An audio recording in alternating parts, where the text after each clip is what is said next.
তাহলে দেখেন একজন আল্লাহর সত্যিকার বান্দা কিভাবে চলাফেরা করবে। খাবার কি বেশি খাবে না কম খাবে? আপনারা বলেন তো। পরিমিত খাবে, কমও না বেশিও না। ভেরি গুড, এক্সেলেন্ট, পরিমিত।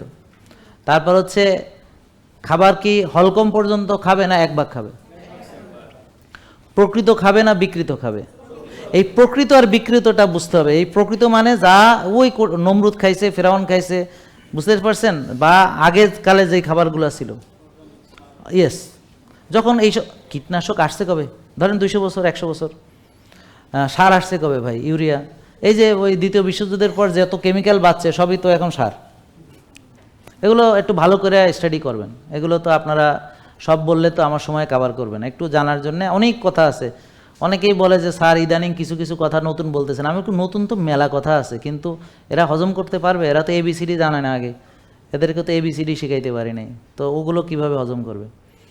আসেন, কৃষি দেখেন কেন বিশ্বব্যাংক আমাদের সারে ভর্তুকি দেয়, এটা আপনারা জানেন না। ভর্তুকি সারে দেয় কেন?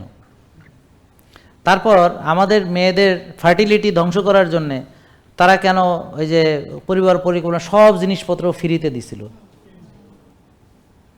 এনজিও করে টাকা দিছে কিনা বুঝেন না কথা? আগে এক একটা ঘরে 12, 14টা, 18টা, 16টা এক মায়ের সন্তান হয়েছে। আর এখন তখন কিন্তু স্বামী স্ত্রী দুজন মিলে এটা হয়েছে, অন্য কারো সাহায্য দরকার হয়নি। আর এখন স্বামী স্ত্রী, তারপরে ডাক্তার, হাসপাতাল, হ্যাঁ, আইবিএফ, তারপর দেশের বাইরে, মানে সবাই মিলামিশে একটা বাচ্চা পয়দা করতে পারতেছে না। ইন্ডিয়াস গিয়ে টেস্ট টিউবের মধ্যে, বুঝেন নাই, আবার দেখা গেল আইবিএফ করছে, মিসক্যারেজ হয়ে যাচ্ছে, টিকতেছে না। তার মানে এখন স্বামী স্ত্রী তো দুজনে কিছু পারতেছে না, একেবারে পুরো হাসপাতাল মাসপাতাল দুনিয়া সব দেশি বিদেশি মিলা সবাই মিলে একটা বাচ্চা পয়দা করতে পারতেছে। কেন? কেন বুঝেন নাই কথা? আপনারা যে খাবার খান তার ভিতরে বেশিরভাগ খাবার হলো কীটনাশক স্প্রে করা।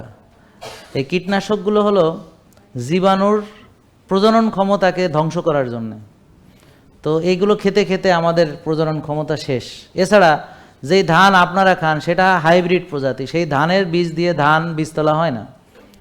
আর যে মুরগি আপনারা খান এগুলো ডিম ফুটে মুরগি হয় না, এগুলো ইনকিউবেটরে হয়, এগুলো মায়ের সাথে থাকে না।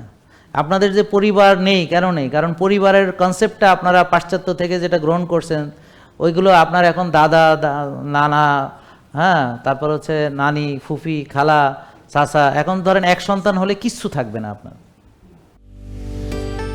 জেকে লাইফস্টাইল, ওষুধ মুক্ত সুস্থ জীবন।